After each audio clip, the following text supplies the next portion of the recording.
Orang yang ingin merubah masalah itu terbiasalah untuk menutup telinganya dari komentar-komentar manusia. Komentar itu ataupun gangguan manusia itu hanya sepanjang lidahnya saja. Tidak pernah lebih daripada sepanjang lidahnya. Orang kalau marah-marah, orang kalau kemudian menghujat kita, mencela kita itu hanya sepanjang lidahnya. Tidak pernah lebih daripada 1 meter.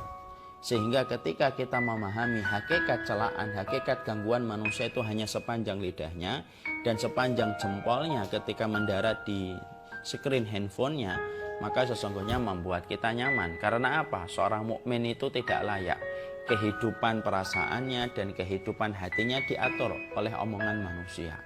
Sesungguhnya tidak ada yang boleh mengintervensi kehidupan kita sebagai orang yang berusaha beriman kepada Allah. Tidak ada yang boleh mengintervensi kita kecuali perkataan Allah dan Rasulnya. Dan tidak usah kita pedulikan tentang apapun yang dilakukan oleh manusia. Terkadang manusia berkomentar yang menyakitkan karena dia tidak tahu apa yang kita pikirkan. Karena mereka tidak tahu apa yang menjadi kesimpulan-kesimpulan dari masalah yang kita hadapi. Sehingga akhirnya mereka menjadi komentator-komentator yang buruk. Dan tidak setiap yang komen yang buruk itu harus kita respon.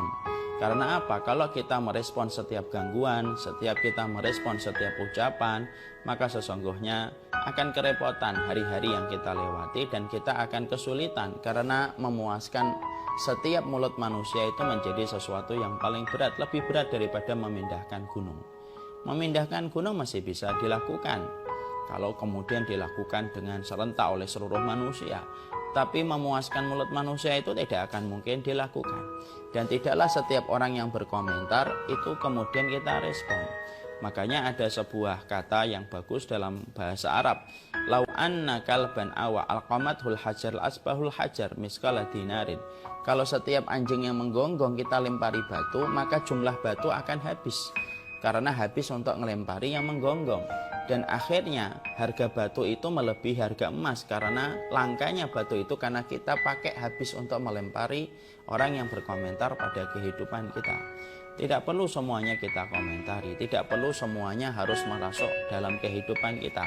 Terkadang kita harus paham, terkadang manusia harus punya ilmu menutup telinganya terhadap gangguan manusia dan kita cukup mendengarkan apa yang disampaikan oleh Allah dan Rasulnya, maka itu akan membuat kehidupan kita tenang.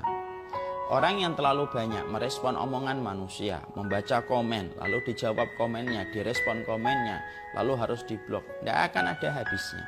Karena sesungguhnya hal semacam itu akan terjadi pada hitungan detik atau hitungan menit, terus akan ada yang semacam itu. Makanya ada sebuah kisah yang pernah saya baca di salah satu tulisan WA, tapi di situ ada banyak sekali pelajaran. Ada 2 orang ibu yang datang ke sebuah toko. Lalu 2 ibu ini sama-sama memiliki benang merah, membutuhkan barang pada toko itu.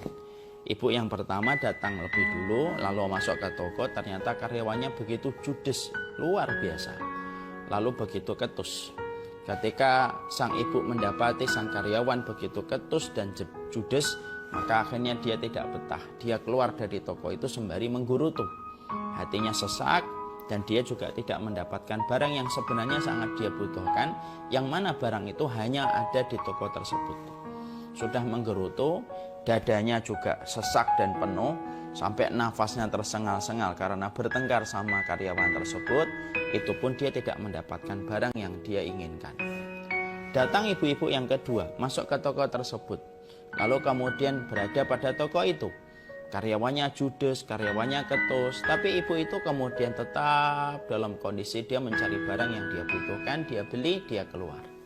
Ketika di luar toko itu, sang ibu yang pertama kaget. Loh, ibu tadi masuk ke toko ini? Iya. Ibu tahu tadi kan karyawannya itu judes dan ketus sekali? Ya sama kok. Dia memang juga judes dan ketus sama saya. Tapi kenapa ibu bisa bertahan dan bisa membeli barang itu? Ibu yang kedua berkata, sesungguhnya kehidupan saya, Bu, tidak mau diatur oleh perlakuan orang dan gangguan manusia. Yang saya butuhkan adalah barang ini. Adapun ketusnya dan judesnya dia, maka dia tidak boleh mengintervensi apa yang menjadi rencana dalam kehidupan saya. Masya Allah. Entah itu kisah nyata ataukah tidak, tapi memberikan kepada kita sebuah pelajaran besar. Terkadang manusia itu ketika mereka mendapati masalah, sebenarnya masalah itu kita peroleh karena telinga kita terlalu lebar mendengarkan komentar manusia. Kalau telinga kita terlalu lebar mendengarkan perkataan manusia, itulah yang menjadikan kehidupan kita berlapis-lapis masalahnya.